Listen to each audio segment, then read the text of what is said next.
大家好，我是瓜皮儿。本期进入 J.K. 罗琳的魔法世界，哈利波特与魔法石。霍格沃兹学院曾经走出一个最危险的黑巫师伏地魔，与之对抗的正义魔法师全部丧命。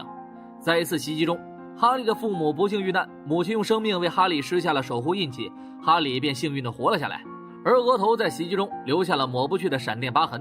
邓布利多教授在麦格与海格的陪伴下，将哈利安置在了姨丈家，与挚友的孩子做了最后的告别。多年后，哈利长大成人，在姨丈家的他只能住在储物间，整个童年都没有得到过宠爱，经常被表哥欺负。在逛动物园时，他惊讶地发现自己可以和蛇交流。哈利对牢笼中的蛇深感同情，表哥再次出现捣蛋，哈利情绪一变，玻璃瞬间消失，蛇对他道谢后离开了动物园，表兄也得到了报应。回家之后，哈利就被姨丈一家关进储物室。到了上学的时候，姨丈俩人不但不给哈利校服，还认为他不该上学。这时哈利收到了一封录取通知书，还没来及打开就被姨丈一家摧毁。在后面的日子里，猫头鹰日复一日的送着信，他们也用尽各种办法摧毁信件，直到一家人被逼得搬离了这里。在一个鸟不拉屎的地方，哈利为自己庆祝了生日。当晚房门被打开，海格走了进来，送给了哈利一份礼物。哈利也从他的嘴里得知了自己是魔法师的后代。海格亲自送来了录取通知书，姨丈此时也说出了真相。他们知道哈利父母的事情，还认为他们都是怪胎，但他们两个麻瓜根本阻止不了。哈利踏上了前往霍格沃兹的道路。路上，海格说自己非常想养一只龙，两个人有说有笑的买来学习用品。这里没有人不认识哈利。在对角巷里，哈利第一次接触到了魔法世界，也看到了最快的坐骑光轮2000。哈利的父母为他留下了巨额遗产，海格奉命拿走了霍格沃兹的最高机密。哈利被一根诡异的魔法杖选中，曾经有一对魔杖来自同一根凤凰的羽毛，一根选中了哈利，而另外一根属于伏地魔。海格无奈之下告诉了哈利所有的事情。伏地魔当年袭击了哈利的父母，自己也受到了重创，之后他便消失了。去学校的路上，哈利认识了罗恩，同为新生的两个人很快便成为了朋友。男孩们聊得正欢，天才少女赫敏路过两人的车厢，与他们打了个照面。霍格沃兹分为了4个学院，好魔法师几乎都在格兰芬多，坏的魔法师普遍都在斯莱特林。3个孩子被分配到了同一个学院，在这里每年都会为优秀的学员颁布学院杯。学校有着明文规定，不能踏足学院禁地。入学典礼上，斯莱特林的院长斯内普总是优雅而诡异地盯着哈利。就这样，哈利在学院度过了安稳的一夜。课堂上，斯内普优雅又诡异地教课，他对哈利总有一种特殊的情感。面对答不上题的哈利，他扣除了他们的学院分。接下来的日子，他们开始学习魔法，时不时会有人收到快递，但哈利从来都没有。在飞行课上，马尔福拿走了格兰芬多的东西，哈利面对他的挑衅，初次飞上了天，却展示出了惊人的天赋，不但为学院争得了面子，还让麦格教授刮目相看，把他送到了高年级的球队，成为了唯一一个低龄球员。赫敏读过很多书，知道很多知识。误闯禁地时，赫敏帮了他们大忙。一只名为毛毛的3头犬在此守护着某个重要的东西。隔天清早，学长奥利弗却告诉了哈利魁地奇的规则。魁地奇是魔法学院的唯一运动，不同的球得分也不同。其中一个叫做金色飞贼的球，它的速度贼快，很难抓到，一旦得到它则立刻胜利。而哈利就是负责抓飞贼的找球手。悬浮魔法课上，赫敏纠正了罗恩的咒语，却被罗恩一顿吐槽。晚餐时，赫敏赌气没有到场，突然奇洛教授冲进来告诉所有人，地下室出现了怪兽。邓布利多疏散了学生，罗恩和哈利不放心赫敏，转头去寻找他。赫敏此时被怪兽堵在了厕所，哈利冲上去与怪兽斗智斗勇，自己也陷入了危险。关键时刻，罗恩想起了赫敏纠正他的咒语，施法后暂时打晕了怪兽。麦格教授带人赶来，得知了一切，惩罚了赫敏，奖励了勇敢的小哥俩。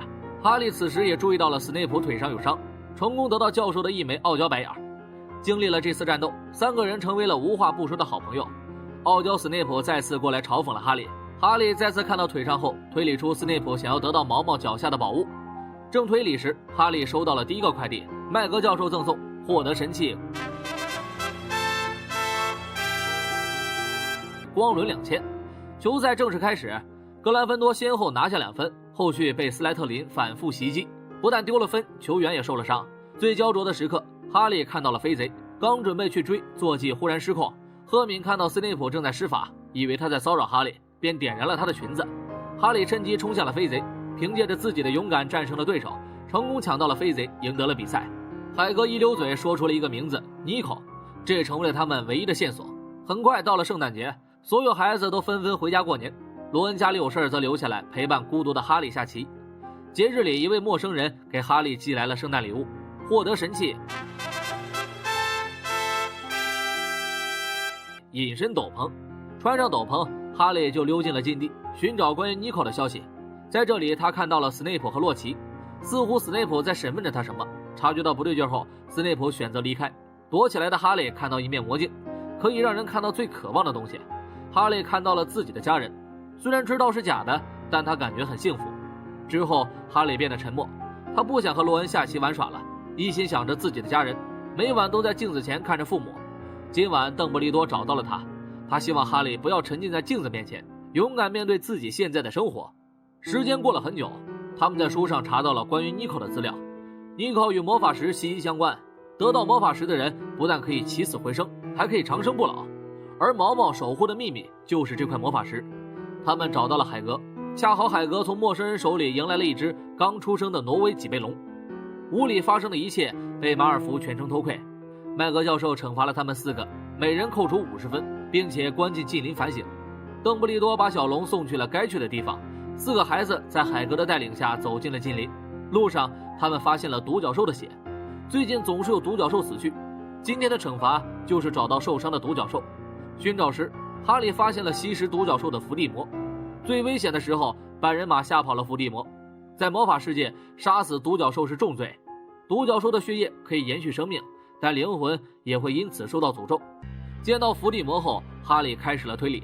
他认为斯内普是为了伏地魔才去偷魔法石的。赫敏认为是邓布利多抑制了伏地魔，想要得到魔法石就必须完成4个难关。经过推理，哈利认为海格也是受害人之一，这条龙就是伏地魔专门送给他的，条件就是催眠毛毛的办法。意识到不妙的哈利打算禀报校长，可麦格教授不想让孩子们参与其中，赶走了他。商讨计划时，斯内普教授诡异优雅地警告了他们注意安全。晚上，3个人闯进了禁地，第1关的毛毛已经被琴声所催眠了。他们来到了地下室。第2关，3个人被恶魔网困住，赫敏利用自己的知识帮助他们摆脱了恶魔网。第3关，哈利利用自己熟练的飞行技术拿到了打开大门的钥匙，成功进入第4关。第4关必须要靠下棋通过。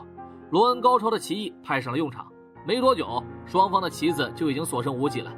现在想要过关，就必须要牺牲1个人，剩下的人去将军对方最后1颗棋子。罗恩主动牺牲自己，帮助哈利走进了最后1关。随着深入，哈利的伤疤越来越痛，最后他才发现幕后黑手一直都是奇洛教授。比赛时他想要杀死哈利，还是斯内普施法帮助了哈利。哈利在魔镜中看到魔法石在自己身上，于是他试图欺骗伏地魔，却被轻易识破。伏地魔此时露出了真容，他没有躯体，为了活命只能寄生在奇洛身上。独角兽的血也能帮他续命，只要得到魔法石，他便能恢复如初。伏地魔开始利用哈利的父母诱导他交出魔法石，被哈利拒绝后，伏地魔恼羞成怒，准备杀掉哈利。就在这时，母亲的守护印记突然生效，仅仅靠触碰就烧死了奇洛。伏地魔则趁机打晕了哈利，逃离了学院。醒来后，邓布利多来看望了哈利，他告诉哈利，魔法石已经被尼可摧毁了，所有人都平安无事。邓布利多一直在背后帮助着他。他还告诉哈利，母亲的守护印记就是母亲对他的爱，这份爱与他的肌肤融为一体，成为了他的守护。1年的时间过去了，今天要颁布学院杯，格兰芬多排在了最后，而斯莱特林当上了第1。但是邓布利多考虑最近发生的事情，奖励给了格兰芬多的4个孩子额外分数，让格兰芬多成功拿到学院奖杯。放假前，海格将哈利父母的遗物交给了他。随着这趟回家的列车，电影到此结束。欢迎关注订阅瓜皮人栏目，下一期《哈利波特与密室》不见不散。